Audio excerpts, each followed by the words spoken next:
Chicago is now targeting Netflix, Spotify, and other streaming services with a new electronically delivered amusements tax. Now, if amusements tax sounds a little bit odd to you, it did to me as well, and I was surprised to find out that it actually has existed for quite some time. It's simply now being expanded to encompass new electronic forms of amusement.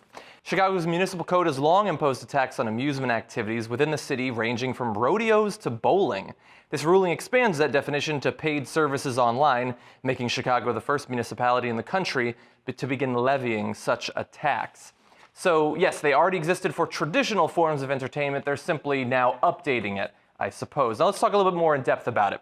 Charges paid for the privilege of watching electronically delivered television shows, movies, or videos are subject to the amusement tax if the shows, movies, or videos are delivered to the patron in the city.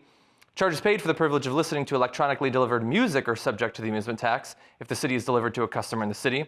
And charges paid for the privilege of participating in games, online or otherwise, are subject to the amusement tax if blah, blah, blah. So there we're talking about both television shows, music, and then also the games. And by the way, it says not just like streaming, like participating in it, which sort of means streaming, but it doesn't even have to be a multiplayer thing. I guess Steam is going to have this be applied to them in Chicago, it appears. Now understand contextually that the city, which experienced a $350 million budget shortfall last year in its public school system alone, expects the tax to bring in $12 million annually. And so what should this mean to us? Well, this is a new tax, which isn't always the worst thing in the world. We're certainly not against taxes necessarily at this network, but it is a regressive tax. I mean, you're talking about amusement taxes. You're talking about every time a family, whether they're rich or poor, goes out and bowls or downloads a song, from Spotify, that they're going to be paying for it. And so this is the sort of thing that they do when they can't raise taxes on the richest. To actually make a lot of money in one fell swoop, they have to jack up these little taxes on tiny little nitpicky things that the vast majority of people pay for. So a lot of people have Netflix, a lot of people have Spotify. If Steam or other sorts of game streaming services end up having to pay as a result of this, that's something that affects a lot of people.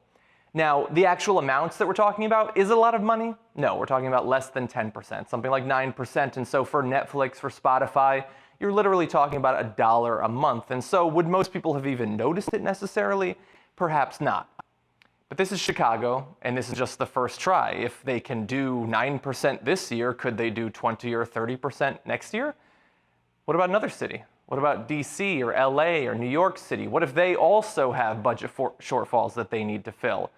These sorts of streaming things, these sorts of internet commerce, basically everything you do on the internet has long been mostly immune to taxes. It's been expanding a little bit over the last decade.